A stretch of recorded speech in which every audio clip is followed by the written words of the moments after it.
fədakar ana və sevgi ilə dolu ailə. Bir zamanlar kiçik, işıqlı bir evdə 4 nəfərlik bir ailə yaşayırdı. Evin dayağı hər səhər günəşlə birlikdə oyanan Nərmin ana 3 ovladının həm sevinci, həm də gücü idi. Nərminin qızları Nacim və Zülfiyə bir-birindən fərqli, amma eyni dərəcədə istedadlı idilər. Böyük qız Zülfiyə rənglərin sehrinə düşmüşdü. Onun fırçası bir dəfə ağ kağıza toxundu mu, orada həyat yaradardı. Bir baxış, bir gülümsəmə, bir bahar səhəri, onun çəkdiyi rəsmlər anasının yorğun üzündə gülümsəmə yaradardı.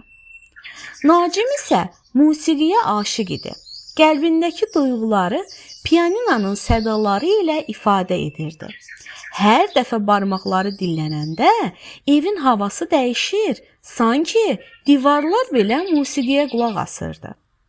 Evin ən balacası Ömər isə fərqli idi. Ağıllı, çalışqan və bir o qədər də mərhəmətli. Məktəbdə ona hamı əlaçı Ömər deyirdi. Amma Nərmin üçün o sadəcə bir uşaq deyildi. Onun qüruru idi.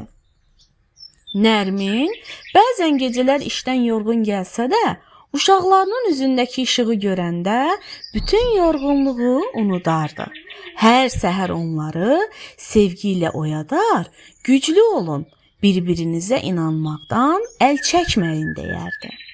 Axşamlar isə evin içi həm musiqi, həm rəng, həm də gülüş dolu olardı.